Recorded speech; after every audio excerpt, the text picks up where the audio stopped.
बिस्मिल्लाहिर्रहमानिर्रहीम। अस्सलामुअलैकुम। कैसे हैं आप सब? उम्मीद करता हूँ सब खैरियत से होंगे। तो आज हम स्टार्ट करने जा रहे हैं अपनी 9th की बायोलॉजी का chapter number 9 transport.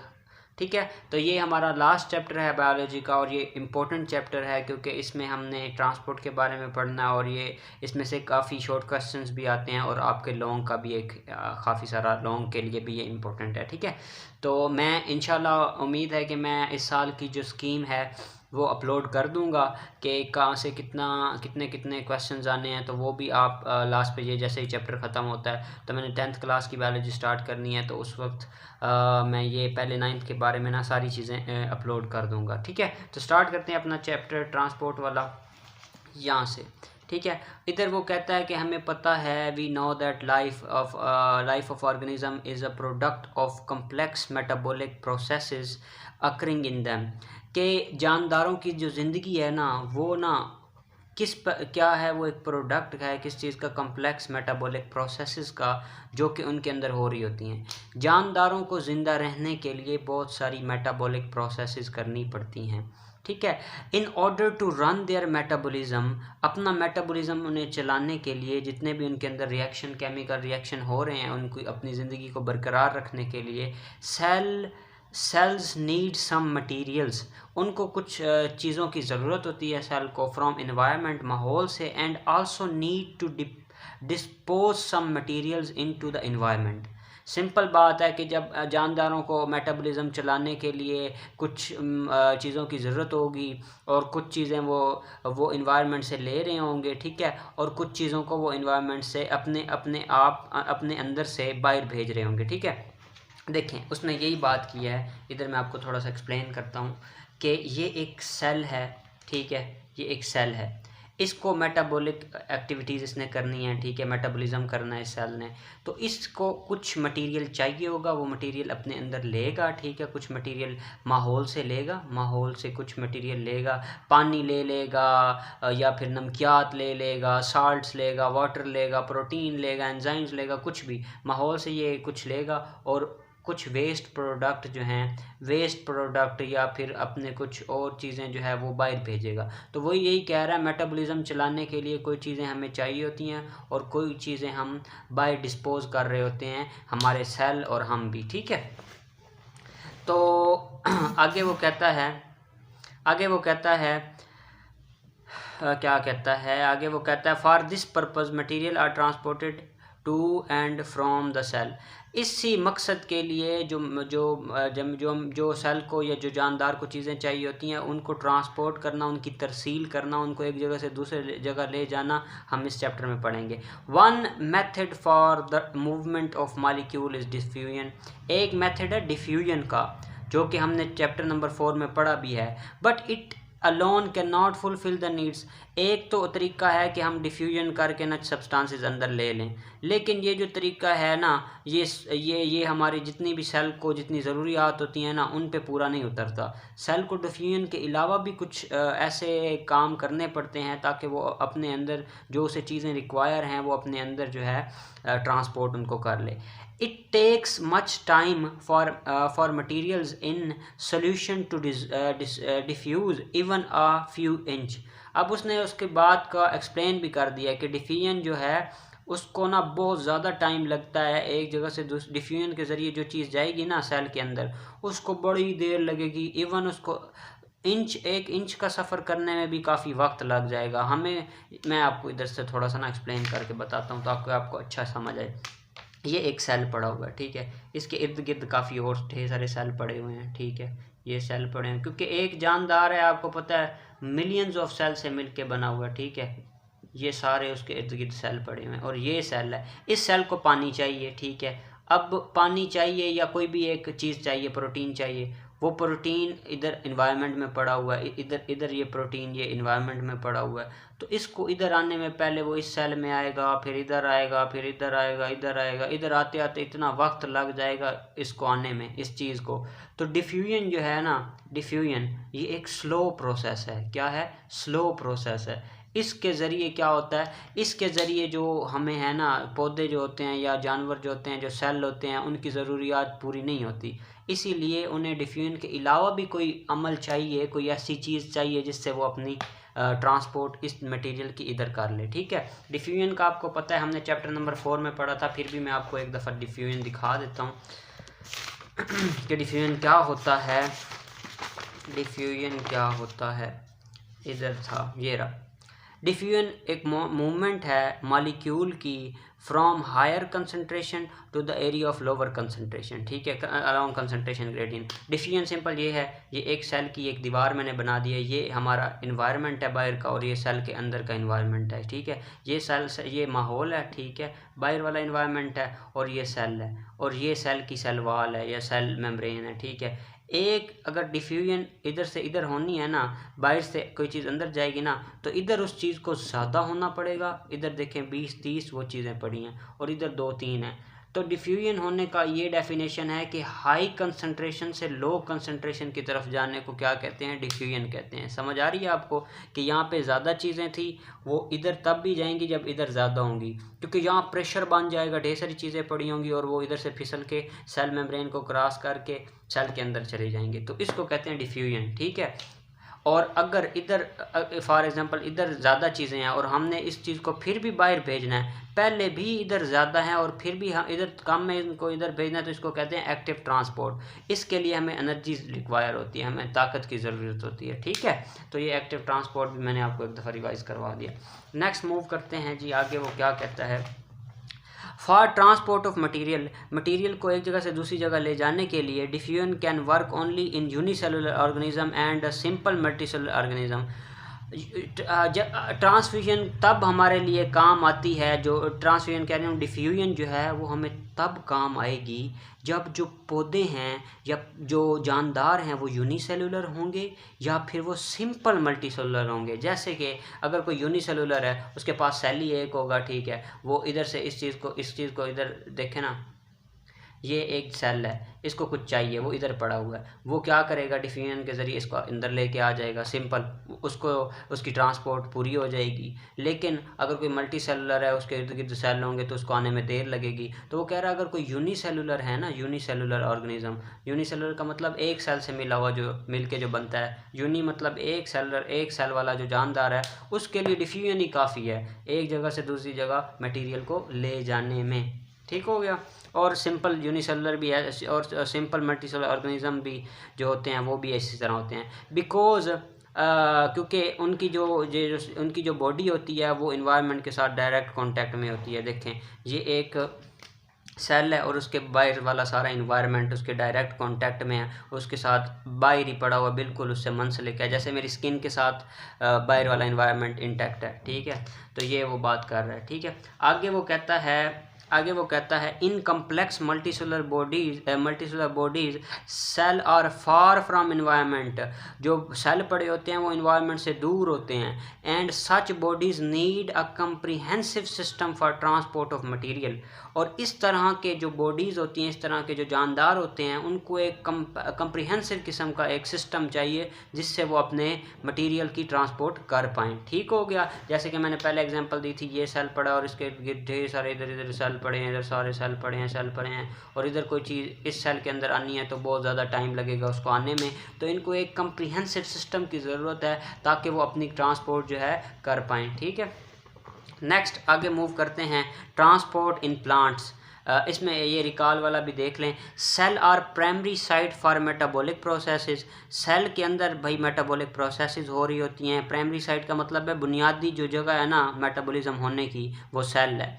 That is why they are regarded as unit of life. इसी वजह से इनको यूनिट ऑफ लाइफ कहते हैं। सेल थ्योरी आपने पढ़ी थी ना, जिसके मुताबिक सेल जो है वो structural functional unit of life है।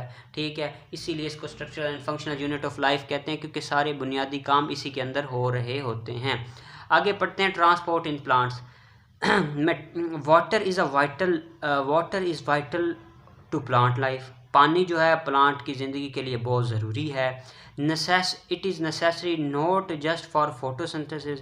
सिर्फ फोटोसिंथेसिस के लिए नहीं है, बल्कि एंड फॉर टर्गर। और ये टर्गर प्रेशर के लिए बड़ा अहम है। टर्गर प्रेशर क्या है? ये एक पत्ता है ये एक पत्ता है, इसके अंदर पानी जब भर जाएगा तो ये पत्ता बिल्कुल जो है बिल्कुल फ्लेक्सिबल हो जाएगा और बिल्कुल क्या हो जाएगा, इसके अंदर टर्गर प्रेशर आ जाएगा और ये बिल्कुल जो है क्या कहते हैं, इसकी एक्सटेंशन हो जाएगी और बिल्कुल ये सख्त हो जाएगा, इसके अंदर तनाव पैदा हो जाएगा और ये पत्ता जो है अपनी शेप जो है वो मेंटेन कर लेगा। ठीक है, इसको कहते हैं turgor. But much of the cellular activities occur in the presence of water molecule. और इसके अलावा एक तो फोटोसिंथेसिस में पानी काम आता है, पानी बहुत ज़रूरी है, एक फोटोसिंथेसिस में काम आता है, दूसरा पत्तों के अंदर पौधों के अंदर टर्गर प्रेशर जनरेट करता है। उसके अलावा बहुत सारे मेटाबॉलिक प्रोसेसेस भी पानी के साथ हो रही होती हैं। ठीक है, internal temperature of plant is also regulated by water.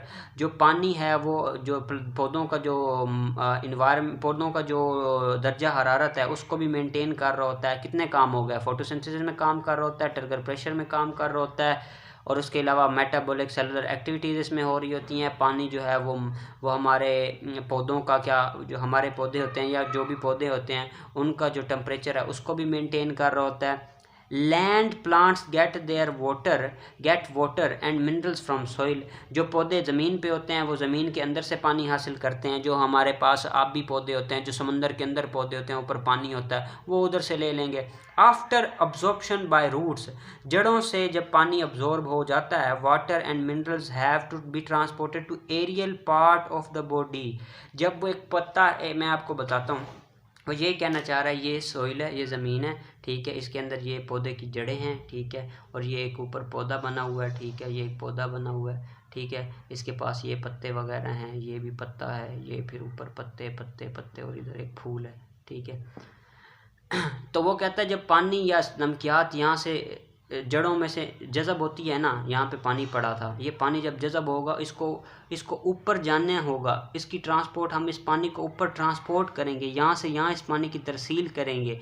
ठीक है, वो कहता है पानी की तरसील जो है वो बहुत ज़रूरी है। क्या कहता है, after absorption of by root water and mineral have to be transported to the aerial part of body. जब यहाँ से वो जज़ब हो जाएंगे तब वो एरियल पार्ट ऑफ बॉडी में जाएंगे। एरियल पार्ट कौन से हैं, एरियल पार्ट कौन से हैं, जो हवा में हैं। देखिए, ये देखें, ये ज़मीन वाला हिस्सा है, ये फ़िज़ा में हिस्सा है, और इधर पानी इधर से जज़ब होगा और इधर उसको आना पड़ेगा ऊपर। ठीक है, तो इसी को वो कह रहा है कि नीचे से जज़ब होकर पानी फिर ऊपर की तरफ एरियल पार्ट ऑफ प्लांट की तरफ जाएगा।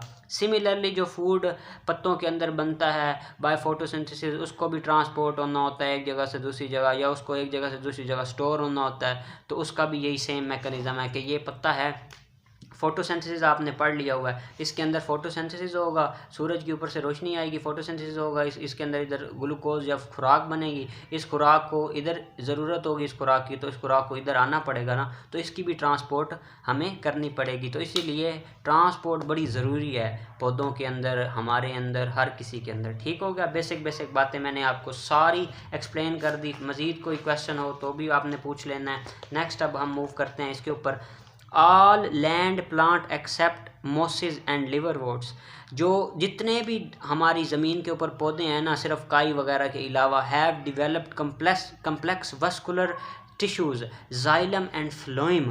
ठीक है, that move water and food through the body, plant body. क्या वो कहना चाह रहा है कि वो ये कहना चाह रहा है, आपको नज़र नहीं आ रहा था, मैंने बुक किधर कर दी, वो ये कहना चाह रहा है कि जितने भी हमारे पास ज़मीन पे पौधे हैं, सिर्फ मॉसेस और लिवरवुड्स, काई वगैरह को छोड़ के जितने भी हमारे पास पौधे हैं, उनके अंदर एक कम्प्लेक्स वस्कुलर टिश्यू है जिसको जाइलम और फ्लोएम कहते हैं। ये जाइलम और फ्लोएम क्या है, पानी और खुराक की तरसील करता है। ठीक है, आपने पीछे चैप्टर नंबर 4 में पढ़ा भी हुआ है। जिसने मेरे लेक्चर लिए हुए हैं वो तो इतना ज़्यादा लकी बंदा है, उसको तो ये अब सुनने की ज़रूरत ही नहीं है। देखें, पौधों के पास जाइलम होता है और पौधों के पास क्या होता है, फ्लोएम होता है। क्या होता है, फ्लोएम होता है। ठीक है, फ्लोएम क्या है, इसके पी से याद करें, फूड। देखें, पी से फ्लोएम और पी से एफ से थोड़ा फूड बन रहा है, तो इनके साउंड सेम है। जाइलम जो है वो जो है पानी की ट्रांसपोर्ट करता है। तो जो वस्कुलर सिस्टम पानी की ट्रांसपोर्ट करता है उसको जाइलम बोलेंगे, जो फूड की ट्रांसपोर्ट करता है उसको फ्लोएम बोलेंगे। ये दो सिस्टम पौधों के अंदर पड़े होते हैं जो ट्रांसपोर्ट करते हैं पानी की और नमकियात और खुराक की। ठीक है, तो ये जाइलम और फ्लोएम के बारे में उसने बात बता दी कि अगर ये जड़ है, ये एक पौधे की जड़ है, ठीक है, और ये ऊपर पौधा है, ये ऊपर पौधा है, ये उसके पत्ते वगैरह मैंने बना दिए हैं, ठीक है। तो इधर से जो पानी जाएगा या खुराक जाएगी उसको इधर जाना होगा ना, अगर पानी को जाना होगा वो जाइलम के ज़रिए जाएगा, और अगर फूड को जाना होगा तो वो फ्लोएम के ज़रिए जाएगा। समझ आ गई? तो ये पौधों के अंदर दो सिस्टम हैं, कम्प्लेक्स सिस्टम है, जाइलम का सिस्टम है और फ्लोएम का सिस्टम है, जो खुराक, नमकियात और पानी की ट्रांसपोर्ट करता है। ठीक हो गया। चलो जी, आगे आ गया जी वाटर एंड आयन अपटेक। अब देखेंगे पानी की अपटेक कैसे हो रही है और आयंस की अपटेक कैसे हो रही है। In addition to anchoring the plant, root perform to other vital function.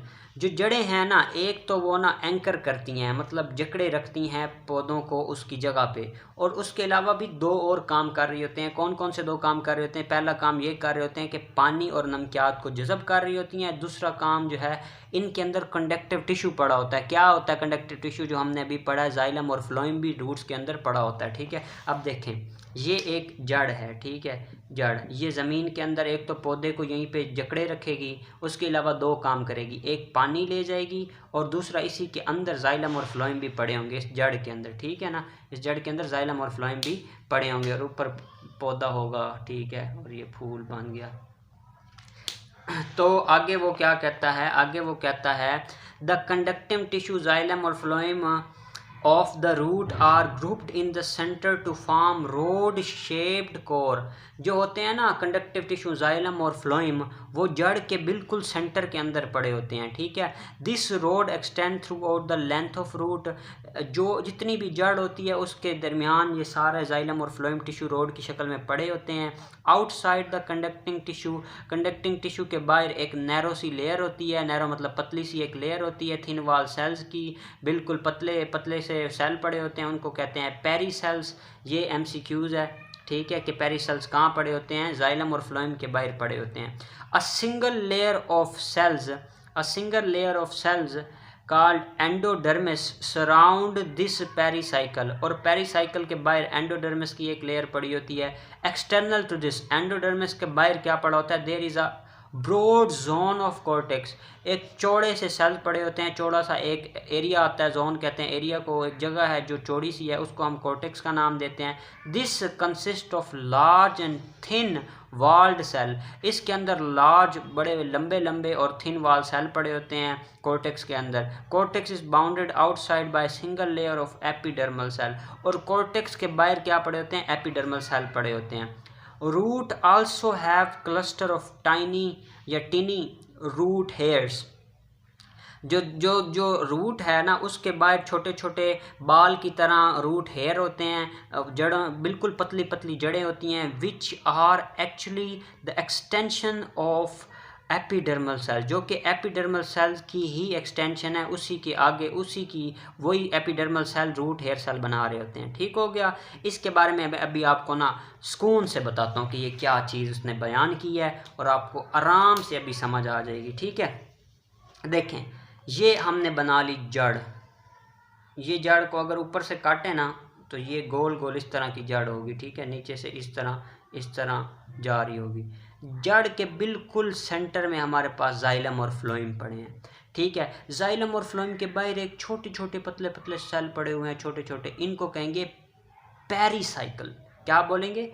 Pericycle. और पेरीसाइकिल के बाहर एक और लेयर सेल की पड़ी हुई है, इसको क्या कहेंगे हम? एंडोडर्मिस। इसको क्या कहेंगे? एंडोडर्मिस। और एंडोडर्मिस के बाहर एक लंबे लंबे कुछ सेल इस तरह पड़े हुए हैं सारे सराउंडिंग में। ठीक है, सराउंडिंग में इस तरह बड़े बड़े सेल में कुछ बना देता हूँ। ठीक है, एक मोटा सा जोन आ गया। ये कौन सी है जो बड़ी बड़ी लेयर पड़ी हुई है? इस लेयर को क्या कहेंगे? क्यूटिकल। इसको कहेंगे क्यूटिकल। और क्यूटिकल कह रहा हूँ, सॉरी, कॉर्टेक्स। इसको बोलेंगे कॉर्टेक्स, नॉट क्यूटिकल, इसको बोलेंगे कॉर्टेक्स। और कॉर्टेक्स के बाहर ये जो लेयर पड़ी हुई है सबसे बाहर, ठीक है, इसी में से रूट हेयर निकल रहे होंगे। ठीक है, रूट हेयर इसी में से निकल रहे होंगे। और ये जो है इसको कहेंगे एपिडर्मिस। ठीक है, इसको बोलेंगे एपिडर्मिस। ठीक हो गया, ये आपको समझ आ गई। देखें सबसे पहले जाइलम और फ्लोएम पढ़ा है, जाइलम और फ्लोएम के बाहर क्या पढ़ा है, पेरिसाइकिल पढ़ा है, पेरिसाइकिल के बाहर क्या पढ़ा है, एंडोडर्म पढ़ा है। एंडो का मतलब अंदर होता है, डर्म का मतलब जो लेयर होती है, एंडोडर्म उसके अंदर पड़ी है। फिर ढेर सारा अंदर मोटी सी एक लेयर पड़ी है, किसकी किसकी भला मोटी सी लेयर पड़ी है, कॉर्टेक्स की। और कॉर्टेक्स के बाहर क्या है, कॉर्टेक्स के बाहर है हमारे पास एपिडर्मिस, और एपिडर्मिस से रूट हेयर सेल निकल रहे हैं। ये वो बात बताना चाह रहा है पूरे पैरे में, ठीक है। और इस तरह रूट जा रही है नीचे, ठीक है। ये रूट इस तरह रूट की शेप होती है ना। ये रूट को मैंने अगर एक ये रूट, जैसे ये मेरा बॉल पॉइंट है ना, जैसे ये पॉइंटर है ना, पॉइंटर, इसको मैंने काटा ना, इस तरह काटा, तो इसके अंदर ये जो अंदर अंदर पड़ा हुआ है ये जाइलम फ्लोएम है। जाइलम फ्लोएम के बाहर क्या पड़ा हुआ है, जाइलम और फ्लोएम के बाहर क्या पड़ा हुआ है, हमारे पास पेरिसाइकिल पड़ा हुआ है। पेरिसाइकिल के बाहर हमारे पास एंडोडर्मिस पड़ी हुई है। एंडोडर्मिस के बाद ये जो मोटा सा जोन इधर नज़र आ रहा है वो क्या है, वो हमारे पास कॉर्टेक्स है। और कॉर्टेक्स के बाहर जो है हमारे पास क्या है, हमारे पास एपिडर्मिस है। एपी मतलब बाहर, डर्मिस बाहर वाली लेयर है, और उसमें से रूट हेयर सेल निकल रहे हैं एपिडर्मिस में से, ठीक हो गया। मज़ीद आपको समझाने के लिए एक मैं ये चीज़ दिखा देता हूँ, आपको कन्फ्यूजन हो। ये जो गुलाबी गुलाबी से सेल नज़र आ रहे हैं, ये जो अंदर है नीले नीले, ये जाइलम और फ्लोएम पड़े हुए हैं। जाइलम और फ्लोएम के बाद आप देखें, मैं थोड़ा सा जूम करके आपको दिखा दूं, जाइलम और फ्लोएम ये देखें, ये हमारे पास पड़ी हुई है जाइलम और फ्लोएम, ये ब्लू ब्लू।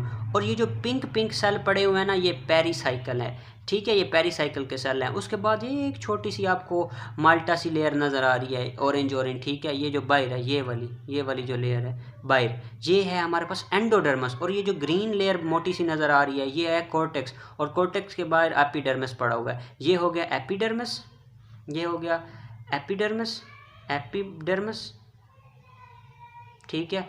ये उसके अंदर क्या हो गया, कॉर्टेक्स हो गया, ठीक है। कॉर्टेक्स के बाद अंदर ये जो पड़ी हुई है, ये एंडोडर्मिस पड़ी है, एंडोडर्मिस, एंडोडर्मिस, ठीक है। एंडोडर्मिस के अंदर ये जो अंदर एंडोडर्मिस के अंदर पेरिसाइकिल पड़ा हुआ है, पेरिसाइकिल के सेल हैं। और अंदर क्या पड़े हुए हैं, जाइलम एंड ये एंड फ्लोएम।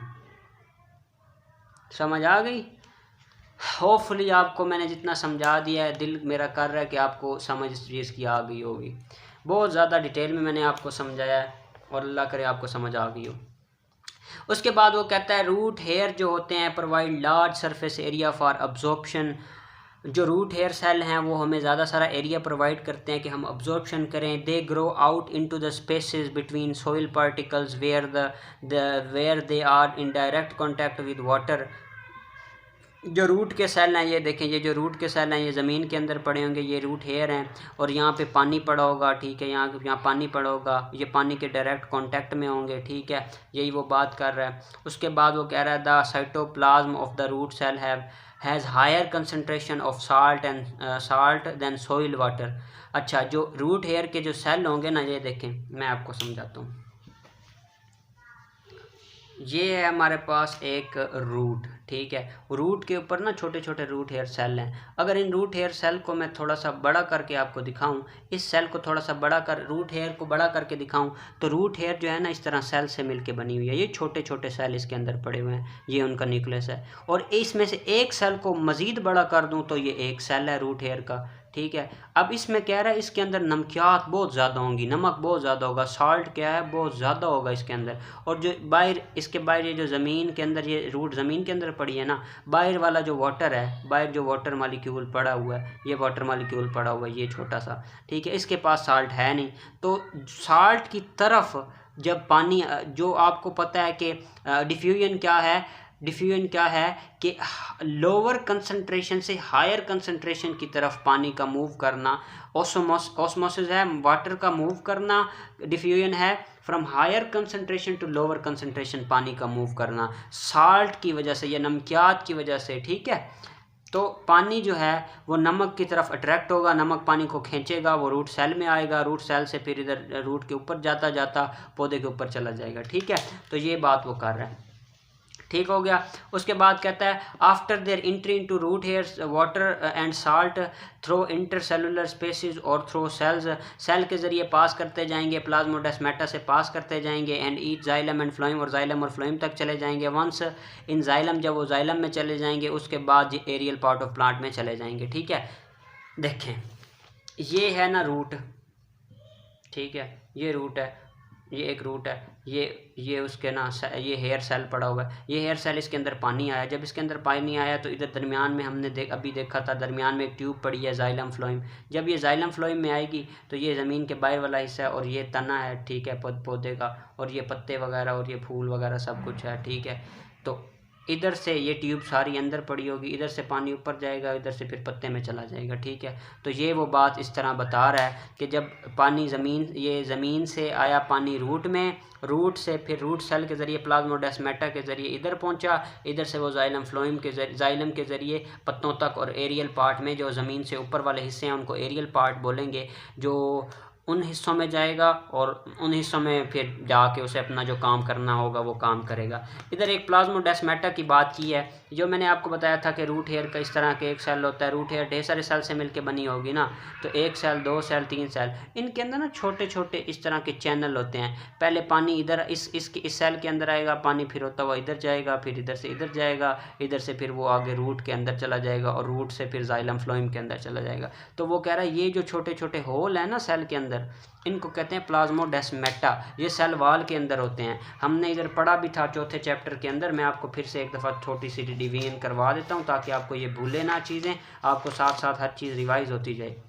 ये देखें, वो कहता है there are pores in the cell wall of adjacent cell, जो आपस में सेल पड़े होते हैं ना, जुड़े हुए सेल होते हैं, उनके अंदर छोटे छोटे सुराख होते हैं, through which the cytoplasm is connected, जिसके ज़रिए साइटोप्लाज्म सेल का आपस में कनेक्टेड होता है। These pores are called plasmodesmata, इन्हीं पोर्स को प्लाज्मोडेस्माटा कहता है। इधर वो यही कह रहा है कि पानी एक सेल से दूसरे सेल में इन पोर्स के ज़रिए, इन प्लाज्मोडेस्माटा के ज़रिए जाएगा। देखें, मैंने आपको बताया ये एक सेल है, ठीक है, साथ उसके ये दूसरा सेल पड़ा हुआ है, ये दूसरा सेल पड़ा हुआ है, यहाँ पे उसके एक साथ तीसरा सेल पड़ा हुआ है। यहाँ से पानी आया, इधर से वो इधर जाएगा, इधर से वो पानी आगे आगे जाता जाएगा, एक सेल से दूसरे, दूसरे से फिर इधर तीसरा सेल पड़ा होगा और फिर इधर तीसरे सेल में पानी चला जाएगा। ये जो होल हैं, ये जो पोर्स हैं, इन्हीं को कहते हैं प्लाज्मोडेस्माटा, और इस तरह पानी एक जगह से दूसरी जगह ट्रांसपोर्ट हो जाएगा। आपको ये मैंने बात बता दी। उसके बाद वो कहता है कि प्लांट जो है वो बैक्टीरिया और फंजाई के साथ भी कुछ ताल्लुक़ बना के रखते हैं, जिससे उन्हें ज़्यादा पानी मिलता है। देखें, ये उसकी जड़ है ना, प्लांट की जड़ है, इधर बैक्टीरिया को अपना दोस्त बना लेंगे, तो बैक्टीरिया इधर से पानी खींच के खुद लाएगा, और ये जो रूट है, ये रूट जो पानी बैक्टीरिया इधर लेके आया था, रूट वो पानी ले लेगी खुद, और बैक्टीरिया को थोड़ी बहुत खुराक दे देगी, और या फंजाई को थोड़ी बहुत खुराक दे देगी, ठीक है। तो ये वो बात कर रहा है। उसके बाद रिकालिंग में वो कह रहा है जाइलम जो होता है वो ट्रांसपोर्ट ऑफ वाटर कर रहा होता है, ये मैंने पहले आपको बता दी।